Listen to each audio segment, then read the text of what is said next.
पहली वीडियो में हमने गलनांक तक पढ़ लिया है। इसके बाद हम पढ़ेंगे सनगलन की गुप्त ऊष्मा। सनगलन की गुप्त ऊष्मा क्या होती है? वायुमंडलीय दाब पर 1 किलोग्राम ठोस को उसके गलनांक पर द्रव में बदलने के लिए जितनी ऊष्मीय ऊर्जा की आवश्यकता होती है उसे सनगलन की गुप्त ऊष्मा कहते हैं। अगले हेडिंग है क्वथनांक। क्वथनांक क्या होता है? वायुमंडलीय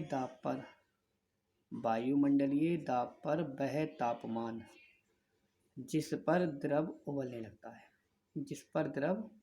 लगता है क्वथनांक कहलाता है। जल का क्वथनांक 373 केल्विन है।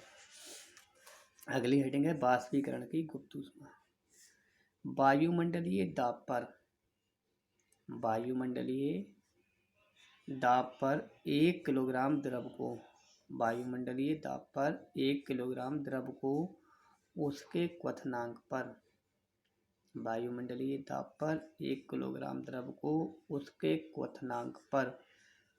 वाष्प में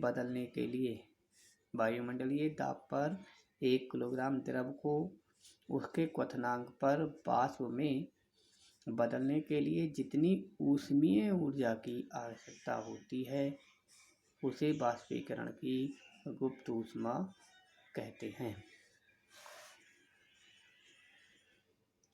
अगला है तापमान में परिवर्तन से पदार्थ की अवस्था को एक से दूसरी अवस्था में बदला जा सकता है, जैसा कि नीचे के आरेख में दिखाया गया है। ठोस अवस्था को जब वाष्प में करेंगे तो द्रव अवस्था में परिवर्तित हो जाएगी। वाष्प अवस्था द्रव अवस्था से शीतलिकता में, फिर द्रव अवस्था को करेंगे तो गैसीय अवस्था में, फिर शीतल करेंगे तो द्रव अवस्था में। इसी में पढ़ेंगे हम हिमीकरण या हिमांक। द्रव के ठोस में परिवर्तित होने की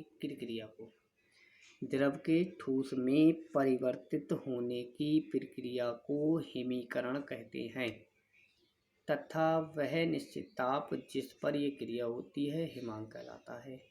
वाष्पन क्या होता है? वह प्रक्रिया जिसमें एक निश्चित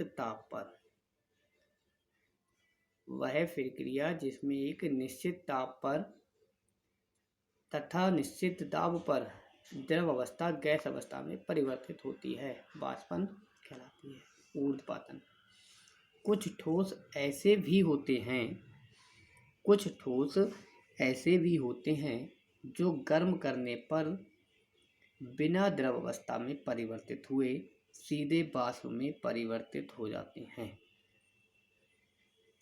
तथा ठंडा करने पर पुनः ठोस अवस्था में परिवर्तित हो जाते हैं। ऐसे पदार्थ ऊर्ध्वपताज कहलाते हैं तथा ये प्रक्रिया ऊर्ध्वपातन कहलाती है, जैसे कपूर, अमोनियम क्लोराइड आदि। अब यहाँ पे आपको बताया जा रहा है तापमान का पैमाना। तो इसके लिए एक सूत्र होता है C/5 बराबर F - 32/9 K बराबर -273/5। C सेल्सियस होता है, F फ़ारेनहाइट होता है, K केल्विन होता है।